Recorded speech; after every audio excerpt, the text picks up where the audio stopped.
Stream. Mr. Basic here.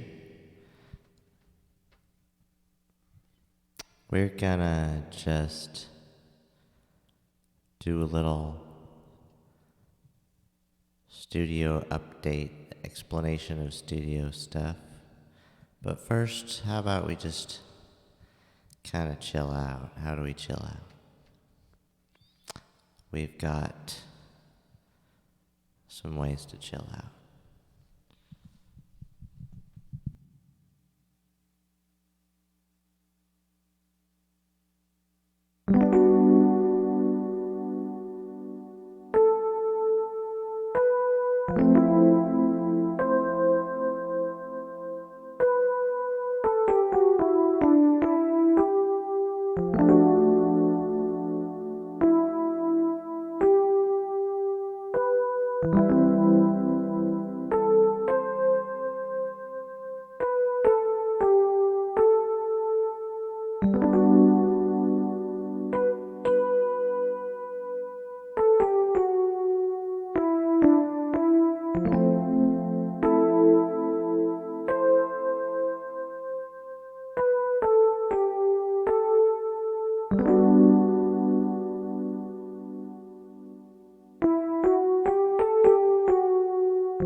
Hey, Inverted Popes, how's it going? Nice to see you here. I'm just enjoying a little Rhodes on the Polyphonic Mini Brute. Actually, this is just a MIDI controller right now for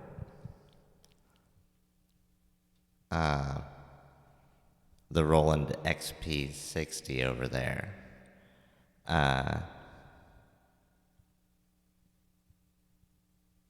Man, I've just got it on a Rhodes sound. It's awesome. Compared maybe to, like, I don't know.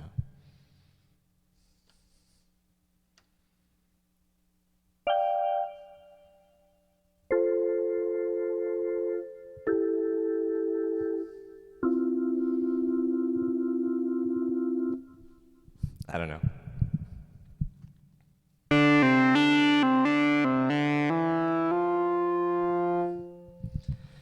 So, a lot has happened mentally in the last couple weeks or so.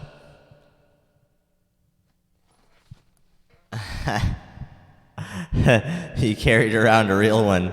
That's crazy. Yeah.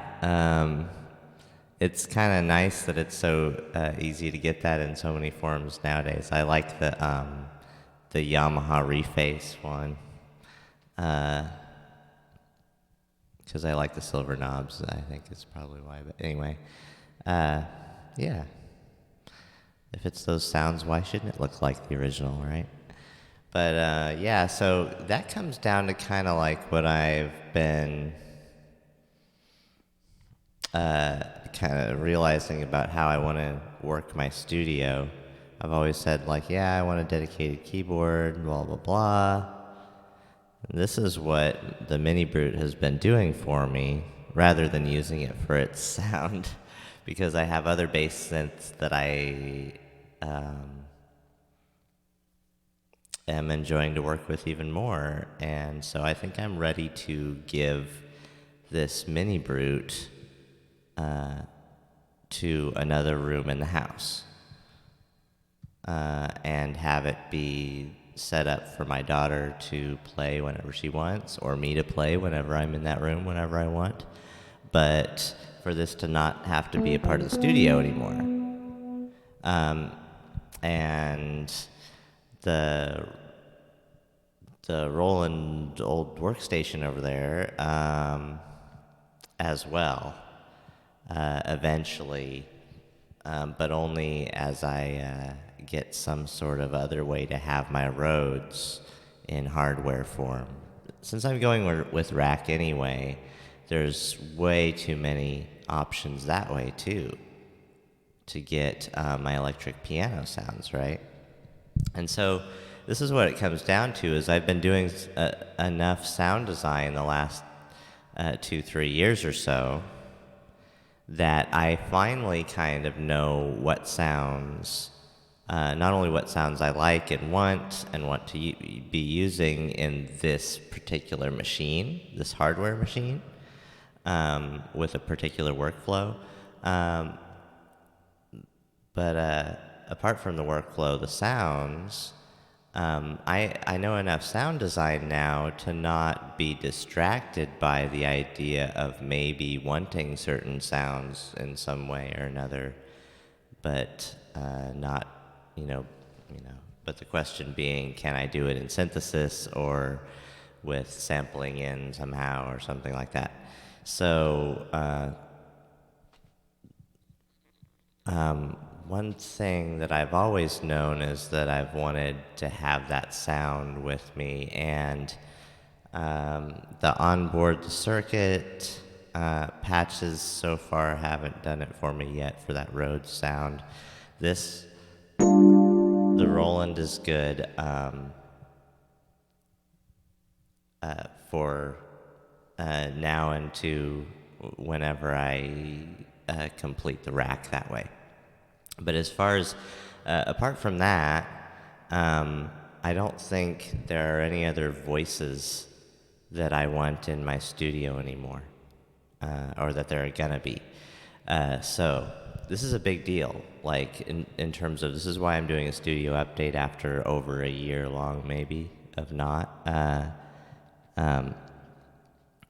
is that I've hit the end of knowing exactly what I'm doing in terms of what's out there. Like, I no longer am wanting a peak. I'm no longer wanting a Leipzig. I'm no longer wanting a DeepMind 12. I'm no longer wanting another synth, already made synth, because I have all these Platzes to make different synthesis models, and there's a lot going on there. Apart from the rings, Eurorack as well. I don't want to add any more voices to this, although there's a lot more to add as far as there's a lot of modulation. There's maybe a whole row of modulation almost. There's filters and utilities is going to take up a whole row, and then there's effects on top of voices taking up a whole row. It would be and then clouds, a couple Erica dual effects and stuff like that. But so basically, I've got my sounds covered, though. Just in the it's just a matter of filling out the modules to support the voices I already have. So as far as keyboards go, let's talk about keyboards and the isomorphic idea. The idea that there's learning music theory on the keys, right? And all the crazy ways to be in a scale in terms of your key patterns, right? And it takes an expert, right? So I'm thinking isomorphic layouts are for me to learn from here on out, and so I'm going to go with that. I'm going to take keyboards entirely out of the picture, and that's why even the Rhodes is going to be a rack mounted sound module of some sort, and it's going to be controlled by something isomorphic, which will probably boil down to being something like the Deluge. So that brings it down to my ongoing sequencer wars, my years-long struggle to find the most perfect for me large form sequencer to bring it all together in the end, that I wasn't going to even plan on getting at any point up until I needed it. But so we've hit the wall now on sounds that we want, and so now it's time to go like, all right, knowing that the Deluge did more than anything else, I gave the Pyramid enough of a chance as you can without actually purchasing it yourself. The Octatrack as well. But then landed on the idea that the sequencer should just do the sequencing, and that's all it should do, because then that creates a more perfect workflow, right? Well, there's that idea. But then, so then that would be the Polyend Sec. And so that's what I thought I had hit on. And then the SL Mark III came out, the Novation SL Mark III. And that had a lot of features that were good and distracting for me, that I knew it wasn't perfect and wouldn't be perfect and wouldn't be the permanent solution going forward, but would be a great thing if you had what it takes to pair it with, which I actually do. But then there's that workflow, and I kind of have explored that idea enough as well. And so I came to the conclusion now, surrounded by all sorts of things, including all sorts of keyboards that aren't being and aren't going to be used, whether it's MIDI controllers or whatnot. And I'm realizing that I need to just take the keyboards out. And that doesn't mean just having button controllers and going on them and not having MIDI controllers into them. But eventually I do want to get a mallet MIDI controller for mallet percussion. And that might be a part of the mix, but not anytime soon. It's not a necessity. And so until then, I think I'm going to go ahead and keep on planning to go ahead and let the Deluge win the sequencer wars for me. Finally, at last. Right? Finally, at last. Anyway, so the Deluge, I think, wins for a lot of reasons. One of the things that wasn't going to let it win was the fact that it had other things on board, right? Well, it does happen to have a really basic and really easy way to sample sounds onto it yourself. Even an onboard microphone, if you don't care that it's pristine quality or whatnot.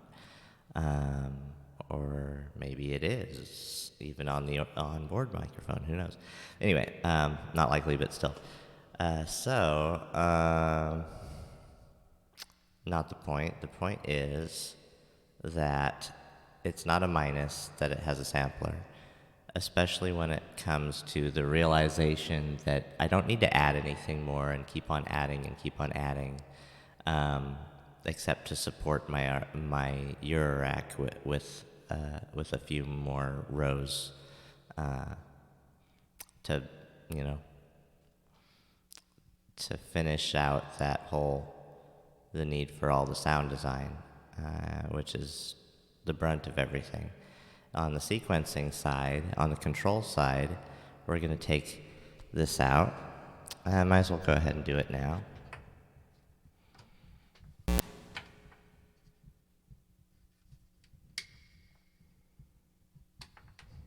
There we go.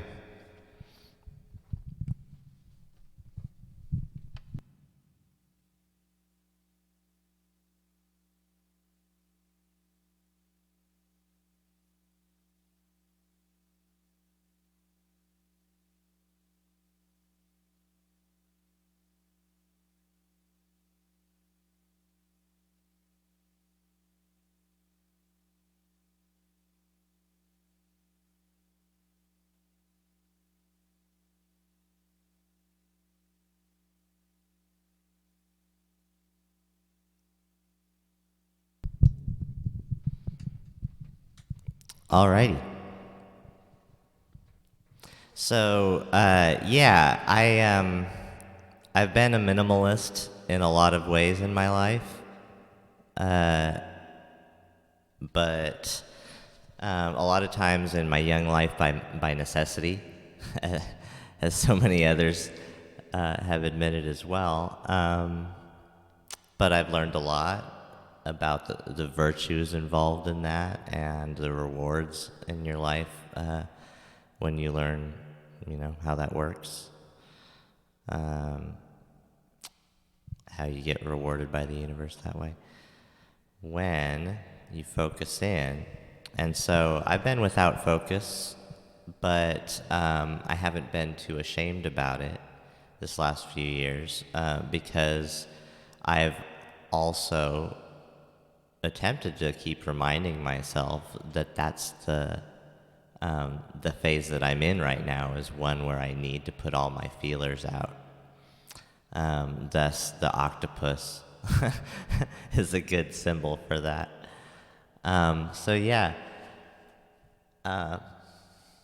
Or maybe an anemone.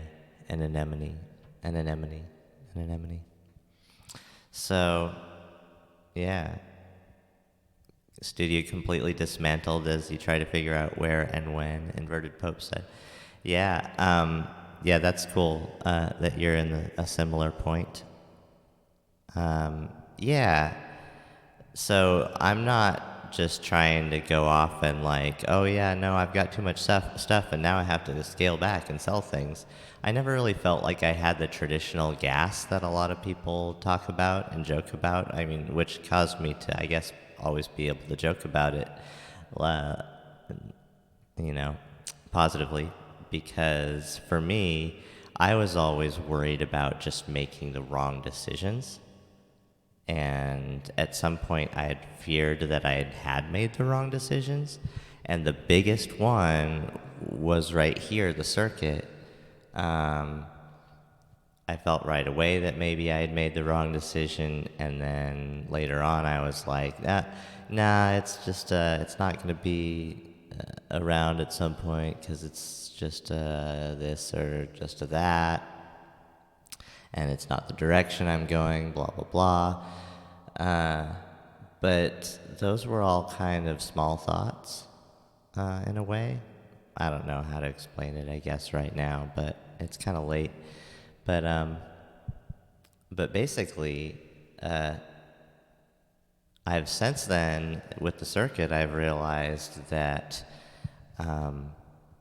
after giving it enough actual play time and practice all the functions over and over again, that it really is up to you how good it is at workflow, and it can have the best and most efficient workflow if you allow it to do that for you by creating that yourself. But you got to create it yourself, and that's the thing about workflows. You always have to create your workflow yourself anyway, right?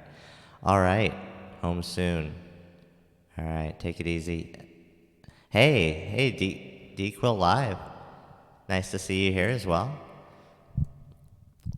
It's good to see you. Yeah, it's good to see all your live shows that I've seen, and it's kind of nice to see all that.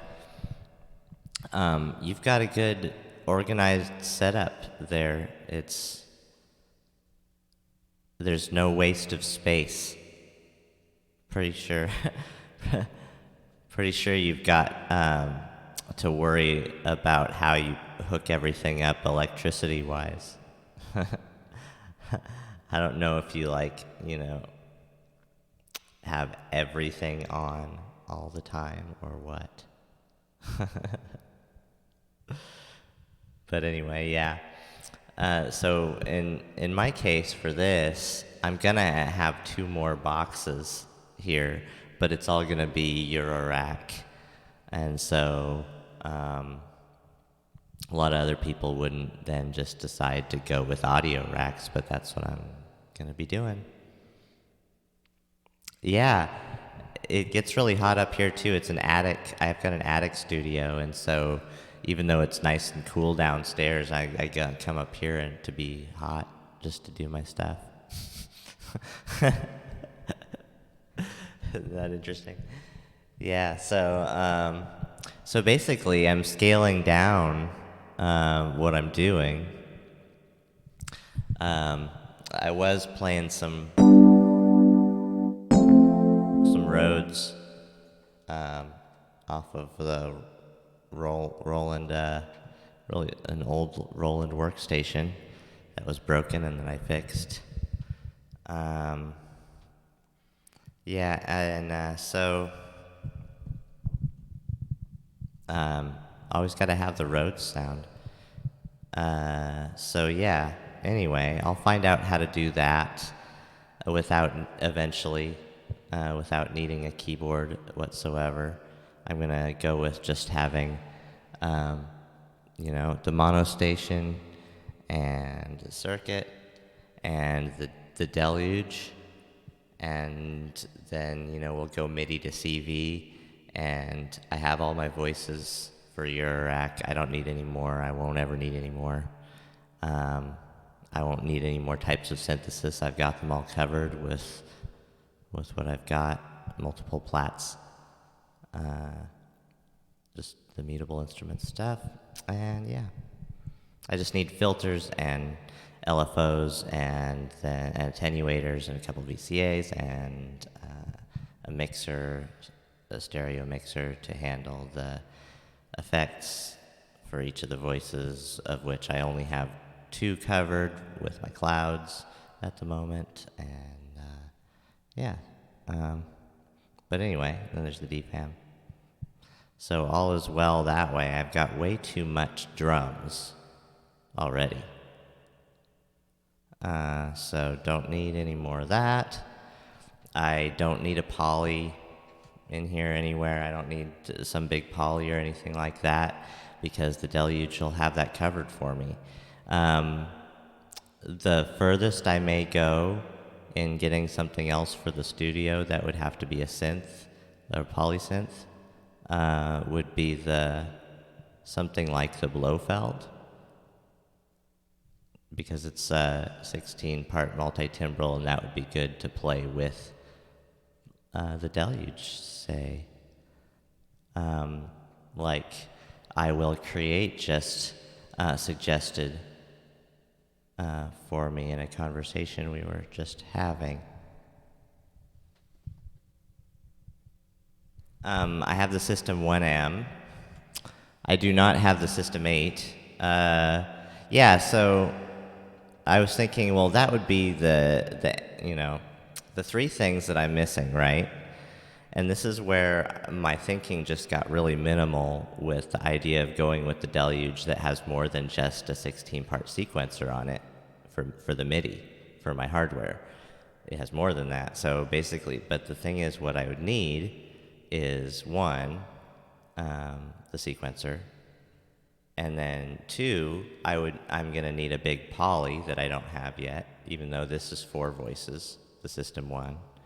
And I've got 2 6-voicers here on the circuit. But anyway, the poly. I don't need the poly because that would be on the Deluge as well, as long as the onboard power can handle it. So anyway, yeah, which it can handle more voices than 8 or 16. It can go all the way up to who knows how many, right? And then we'll see if it starts losing anything after a certain amount of voices. It can layer, like the old stuff. So basically, there's that. And then the third thing that I would need, besides large form sequencer and big poly that would be taken care of, another thing that I wouldn't need would be a mixing desk, right, for everything, because I could use, with the new hosting capabilities of the Deluge, I could use my good old trusty Launch Control XL to be my tracks, all my tracks, and the next ones. And because the reason why I always needed a mixing desk in the mix was not to have all of my tracks separate necessarily. That I found is kind of secondary to everything that I'm trying to do. And what I have always needed a mixing desk for is for performance right then, for performing it, for bringing up and down tracks in the moment, like right then and there. And so, into the Deluge or whatever, I can do that just as I've done into the circuit and whatnot to bring up and down its tracks. So I have more than just mutes. The Deluge is great because it has mute groups, but with this new update that just happened, that you can put on even a MIDI hub onto the Deluge, and it can take up to like 4 controllers or maybe more, I don't know. And you can do it that way. So I could have 2 of these if I didn't want to page over, or if I had some kind of issue doing that. And that wouldn't be an issue either, because it was a very cheap thing that I got for a steal anyway. And it feels great. I love it. Less menu diving. Yeah. So I started out going into the box, into DAWs, into Ableton, and trying to sequence the way that the circuit does, and the way that the Deluge does, and the way that this mono station does. I was trying to do that and get that to happen with my Launchpad here, and I kind of did with the control scripting that somebody else used.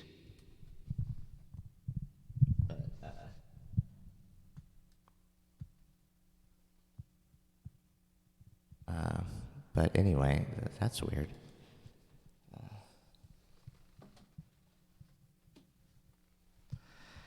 So,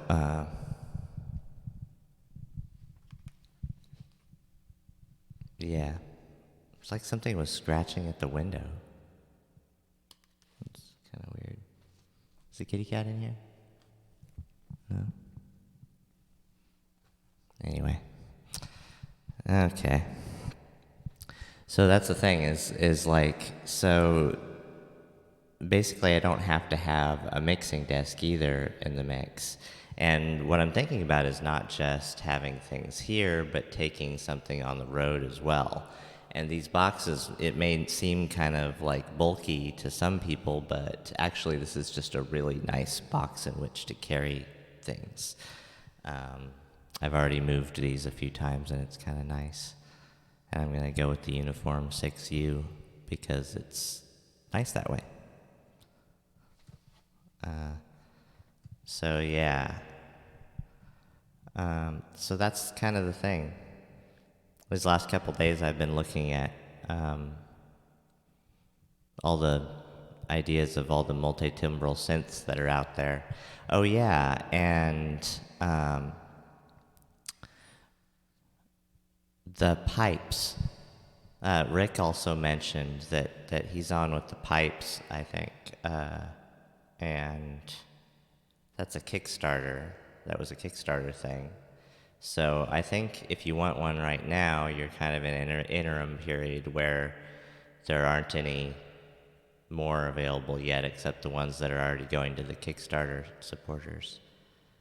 But yeah, and see, that's the thing, is since I'm going rack mount already, there's just tons of old ones on Reverb, and I've just been going through and looking at the ones on Reverb again, and I don't know, there's just too many to sift through, but I've done that a lot over and over again over the last few years.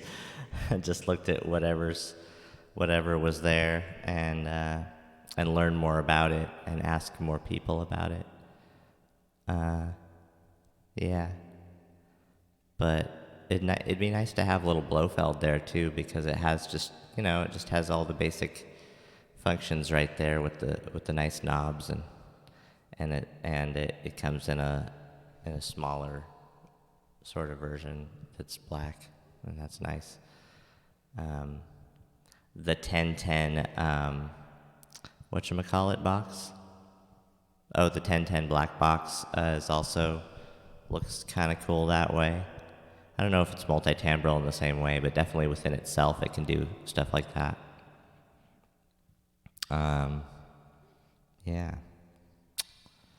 So that's that. I'm kind of like settled down. I would say like I could make a video right now and say in some clickbaity way that I've hit my wall and I don't want anything else. But I mean, technically, there's a lot of stuff that I still want, but I can see the end, and there is an end, and I'm not ever like wondering anymore.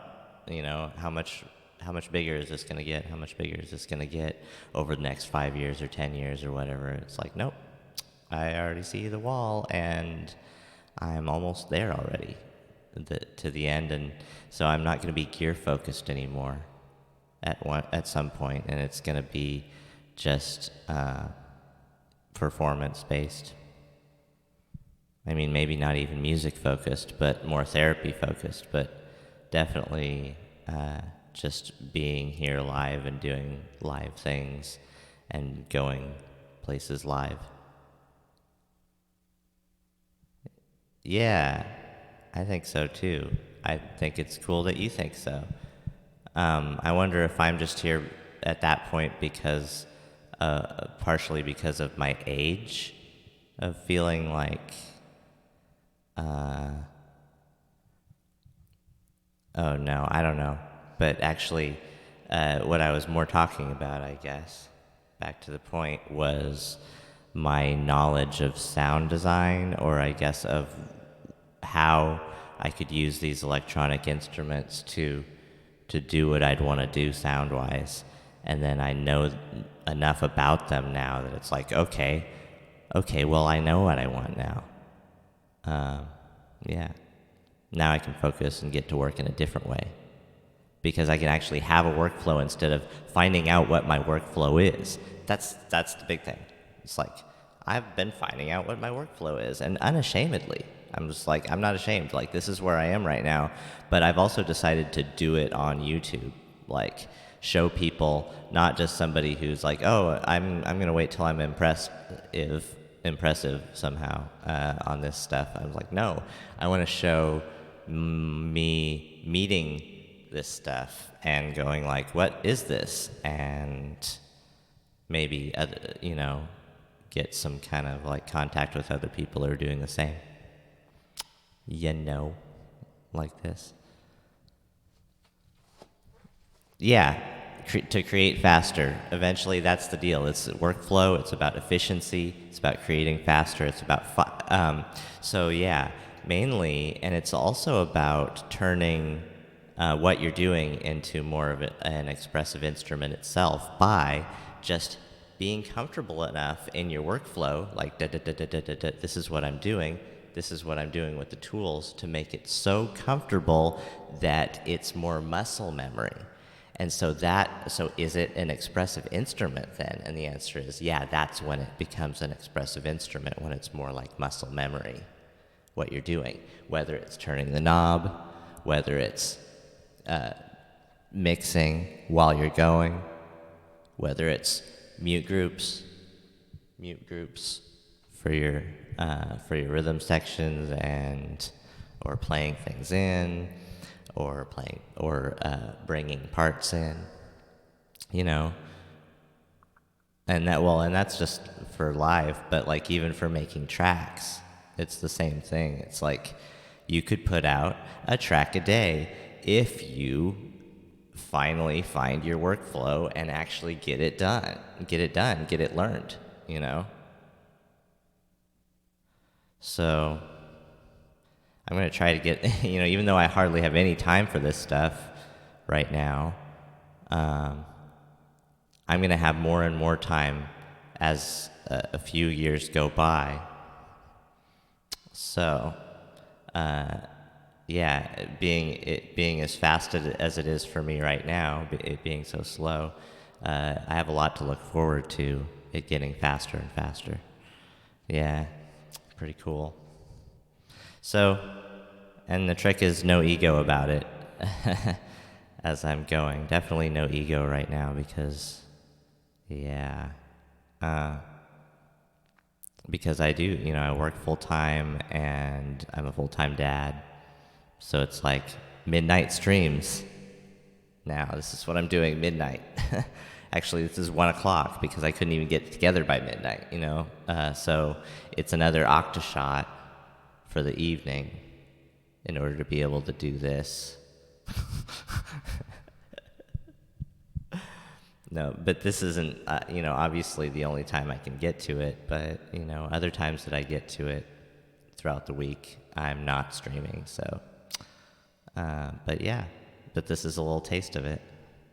And yeah, so studio update, taking out the keyboards, going with isomorphic I'm going to go with the Deluge and not just the Poly-NSEC that does the sequencing aspect in the 8 tracks, but also just, the Deluge that does all the other things that it does.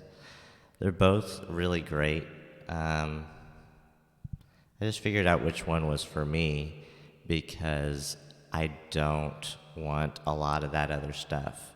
that is multifunction within the Deluge itself. I'd rather just have one little thing that's about the size of this circuit and have that on my desk and have that replace all sorts of things that would be there otherwise.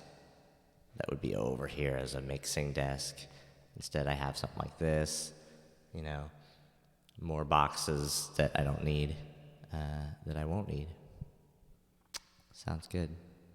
But yeah, so thanks for coming around, D-Quill, and Inverted Popes, and I don't know if he's going to end up being back by the time that I end the stream, but I think I'm going to go ahead and end the stream at this point, because that's about all I've said of all I've needed to say. But I really needed to say it. It's important that I've shifted my focus now. I'm not just going to be variety. Oh yeah, that's the other thing is VCV. I've been putting out VCV rack videos of like little sound design and stuff. Yeah, thank you. You too, definitely. I just wanted to mention also that I'm not going to be focusing too much on VCV for a while either, because more bigger, complex patches I can kind of do still without the clicking and popping, but it gets to a point of that anyway. But if I dial it back and it's still okay, I still can't record it with OBS. If I try to record it with OBS at the same time, even if I change the settings down to bad resolution, it still gets the glitches and the clicks and pops. So I'm going to focus more on hardware right now and see what I can do with the CPU, and maybe try some different modular as well, and see if it won't be so CPU intensive. But that's going to be a less of a priority as well. Even though I love the computer too, I'm not just a out-of-the-box hardware-only DAWist sort of person. Although, yeah, I am, but I also want to stay up to date on everything that's going on in the box, and how I can use Fairlight more as a competent DAW, which it has a lot of those features in it, but I don't know them yet because I haven't used them, even though I use DaVinci to edit the videos. So yeah, even though I do like Fairlight, the other thing is Reason 11 changed a lot to make it a lot better, and then turned Reason into a VST as well, so that you can just run it in some other DAW. Mm-hmm. You might be interested in that if you don't already know about that. Good news. Okay.